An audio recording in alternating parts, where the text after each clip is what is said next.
Hello viewers, আসসালামু আলাইকুম। This is me your সাগর এবং আপনারা দেখছেন আমাকে এই মুহূর্তে যে যেখান থেকে দেখছেন সবাইকে স্বাগত। আজকের ভিডিওটা প্লিজ কন্টিনিউ করবেন এবং আপনি দেখবেন এবং আপনার পরিবারকে দেখাবেন এবং যারা যারা আমার ভিডিও এই মুহূর্তে দেখছেন তাদেরকে তাদের উদ্দেশ্যেই কিছু কথা বলবো। যে আমরা যারা সাধারণ ইয়াং জেনারেশন রয়েছি বা আমাদের বয়সী যারা, তারা কিন্তু কোনো একটা কাজ ডেডিকেশনের সাথে করি না। আমরা কোনো কাজ মনোযোগ দিয়ে করি না। একটি কাজ যখন আপনি মনোযোগ দিয়ে করবেন, কাজটা কিন্তু সম্পূর্ণ করা সম্ভব। এই ডিজিটাল প্ল্যাটফর্মে যারা ঘরে বেকার বসে রয়েছে বা ঘুরে বের হচ্ছে, ঘুরে বেড়াচ্ছে বা বাইরে ঘুরছে, হ্যাঁ, কোনো একটি কাজের মধ্যে ফোকাস না করে সে নিজের ক্যারিয়ার নিয়ে চিন্তা না করে সে বাইরে নিজের মতো করে বেড়াচ্ছে এবং একটা চাকরির আশায় সে ঘুরতেছে। তো এই ক্ষেত্র থেকে বেরিয়ে আসতে হবে। আপনি মানুষের অধীনে কতদিন চাকরি করবেন? একটা মানুষের অধীনে চাকরি করাটা কি বড় কথা? আপনাকে নিজে কিছু করতে হবে এবং নিজের প্রচেষ্টা থাকতে হবে। আমি প্রায় সময় অনেক আমাদের ইয়াং জেনারেশনের অনেক ছেলেকেই দেখি বা অনেক বোনকেই দেখি যারা চেষ্টা করে নিজে কিছু করার, কিন্তু ব্যর্থ হয়ে যায়। বলে যে আমি অনেক দিন থেকে চেষ্টা করতেছি, আমার দ্বারা হবে না, আমি পারবো না। মানুষ পারে না এমন কোনো কাজ নেই পৃথিবীতে। মানুষ সব ধরনের কাজই করতে পারে। শুধু আপনার ডেডিকেশনের জায়গাটা ঠিক রাখতে হবে, কাজে ফোকাস রাখতে হবে, মনোযোগটা স্থির করতে হবে এবং আপনার লক্ষ্য স্থির করে আপনাকে এগিয়ে যেতে হবে।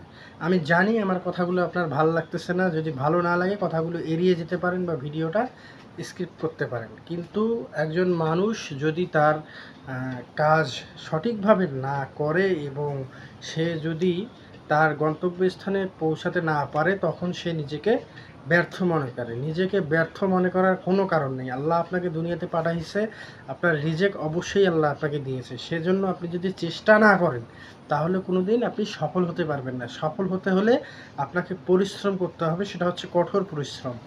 এই যে আপনি আমার ভিডিওটা দেখছেন, এই ভিডিওটা করার সময় কিন্তু আমারও পরিশ্রম হয়েছিল। কিন্তু কি, আমি এই ভিডিওটা করেছি আপনাদের জন্য। আপনারা যারা ফেসবুক স্ক্রলিং করেন, ইউটিউব স্ক্রলিং করেন, যারা ইনস্টাগ্রাম স্ক্রলিং করেন, টুইটার স্ক্রলিং করেন, তারা দেখতে পারবেন আমার এই ভিডিওটা।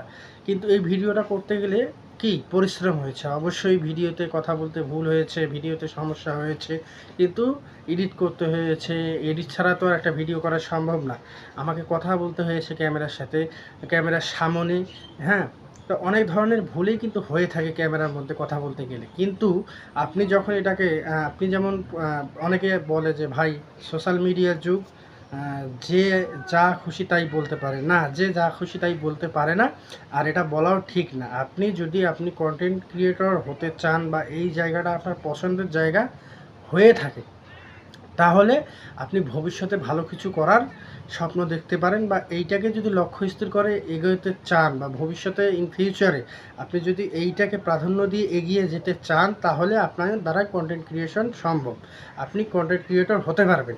কিন্তু আপনি আজকে একটা ভিডিও আজকে ফেসবুকে আপলোড করলেন, আবার 1 মাস পরে একটা আপলোড করলেন, এরকম করলে কিন্তু আপনি কখনো আপনার লক্ষ্য আগাইতে পারবেন না। আপনাকে এগোতে হলে অবশ্যই আপনার কাজের মাধ্যমেই আপনাকে এগিয়ে যেতে হবে। প্রত্যেকটি মানুষেরই মনে করেন একটা কাজের প্রতি ফোকাস থাকে, সম্মান থাকে। আপনি যদি কাজটাকে সম্মান করতে না পারেন বা কাজের প্রতি আপনার ফোকাস না থাকে, তাহলে কিন্তু এই কন্টেন্ট ক্রিয়েটর হওয়াটা এত সোজা ব্যাপার নয়। একজন কন্টেন্ট ক্রিয়েটর হতে গেলে পরিশ্রমী হতে হয়, ত্যাগী হতে হয়।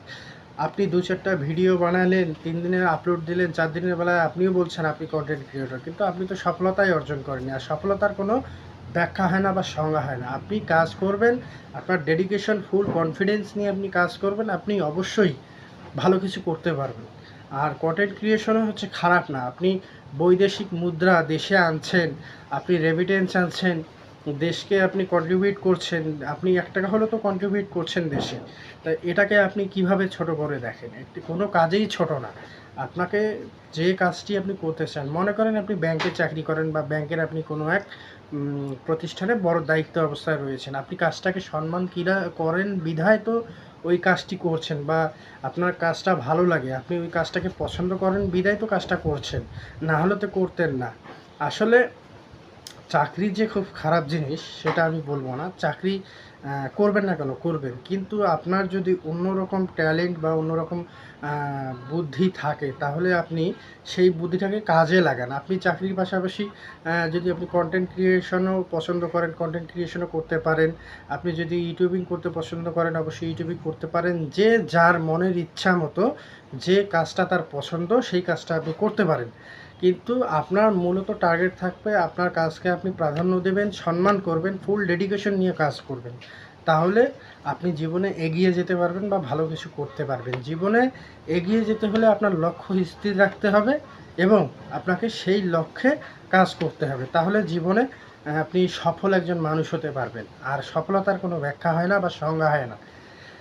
আর একটি কথা বলতে চাই, আমরা যারা ইয়াং জেনারেশন, খুব অল্পতেই হেরে যাওয়ার চিন্তাটা আমাদের মাথায় আসে। আসলে আপনি যখন জন্মগ্রহণ করেছেন তখনও কিন্তু আপনি হেরে যান নাই। দুনিয়াতে জন্ম, মৃত্যু, বিয়ে কিন্তু সব আল্লাহর হাতে। এখন আর বাকিটা কিন্তু আপনার হাতে। সব কিছু আপনিই করতেছেন। মহান আল্লাহ পাকের ইচ্ছায় আপনি আপনার যদি কাজটাকে ভালোভাবে সম্মান করে এগিয়ে নিয়ে যেতে পারেন, তাহলে আপনি অবশ্যই একদিন ভালো কিছু করতে পারবেন। ভালো কিছু করতে পারাটা হচ্ছে বড় বিষয় এবং ভালো কিছু করার পাশাপাশি সমাজের জন্য, দেশের জন্য, রাষ্ট্রের জন্য ভালো কিছু করবেন। সমাজের পাশে থাকবেন, 10 জনের পাশে থাকবেন, মানুষকে সম্মান করবেন এবং মানুষকে ভালোবাসতে শিখবেন। মানুষকে ভালোবাসলে অবশ্যই মহান আল্লাহ পাক খুশি হন এবং আপনারও মনে তৃপ্তি আসবে। মানুষকে ভালোবাসতে শিখেন, অহংকারকে ত্যাগ করেন। অহংকার ভালো জিনিস নয় এবং আপনি কোনো কিছু করলে সমাজের 10 জন যাতে আপনাকে মনে রাখে যে না, অমুক মানুষটা ভালো ছিল বা সে এখনও সমাজের 10 জনের হয়ে ভালো কাজ করছে, বৈদেশিক মুদ্রা দেশে আনছে, সে কোনো খারাপ কাজ করছে না। এই জিনিসটা আপনাকে মাথায় রাখতে হবে। আর দ্বিতীয়ত হচ্ছে যে আমরা যারা ইয়াং জেনারেশন আছি, অনেকেই মাদকের দিকে ঝুঁকে যাচ্ছি বা পারিবারিক অশান্তি করছি বা আমরা সমাজের ক্ষতি করছি। এগুলো থেকে বিরত থাকতে হবে। এগুলোতে দেশের ক্ষতি, রাষ্ট্রের ক্ষতি, সব দিকেই ক্ষতি। তো আপনাকে ক্ষতির দিকটা এড়িয়ে চলতে হবে এবং ভালো কাজ কিছু না করলেও দেশের জন্য ভালো কাজ করার চেষ্টা করুন। দেশের মানুষের জন্য ভালো কাজ করার চেষ্টা করুন। সমাজের 10 জনের জন্য ভালো কাজ করার চেষ্টা করুন। সমাজের যারা হতদরিদ্র বা নিম্ন মধ্যবিত্ত ফ্যামিলি যাদের আছে, তারা কোন কাজে পারদর্শী, তাদেরকে সেই কাজের ব্যবস্থাটা করে দেওয়ার চেষ্টা করুন। যদি না পারেন তাহলে চুপ থাকুন।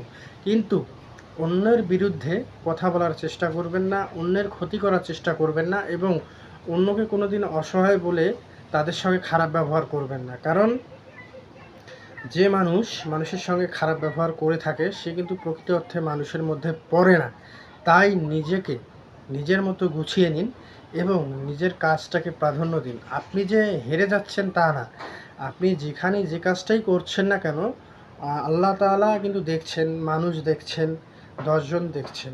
ওই কাজটাকে সম্মানের সহিত করার চেষ্টা করুন এবং মানুষের পাশে থাকুন। আপনার কাজটাকে যখন আপনি সম্মান করবেন, তখন 10 জন আপনাকে অটোমেটিকলি সম্মান করবে যে না, আপনি কোনো বিষয়কে নিয়ে সিরিয়াসভাবে কাজ করতে যাচ্ছেন, কিন্তু বারবার আপনি ফেল হচ্ছেন বা হেরে যাচ্ছেন। হেরে যাওয়া মানে কিন্তু, এটাকে আমি মনে করব, হেরে যাওয়া মানে আপনি জিতে গেছেন। যখন আপনি দেখতেছেন বারবার হেরে যাচ্ছেন, তখন কিন্তু মনে করবেন আপনি জিতে গেছেন। জিতে গেলে কিন্তু ওই একবারই আনন্দ আসে, জিতে যাওয়ার আনন্দ, বারবার আর আনন্দ আসে না। তো জিতে যাওয়ার চেয়েও বড় ব্যাপারটা হচ্ছে হেরে গিয়ে শিখে যাওয়া। মানে আপনি যখন হারবেন তখন আপনি শিখতে পারবেন। হারতে, হারতে, হারতে, হারতে একদিন আপনি ইনশাআল্লাহ জিতে যাবেন। যখন জিতে যাবেন তখন কিন্তু সেই আনন্দটা পাবেন না। যখন আপনি হারবেন তখন কিন্তু নতুন কিছু শেখার জন্য আপনি চেষ্টা করবেন বা আপনার কোথায় ভুল হয়েছে সেটা আপনি দেখার চেষ্টা করবেন। তো সকলেই ভালো থাকবেন, সুস্থ থাকবেন। আর আমার কথাগুলো ভালো লাগলে অবশ্যই লাইক, কমেন্ট, শেয়ার করবেন।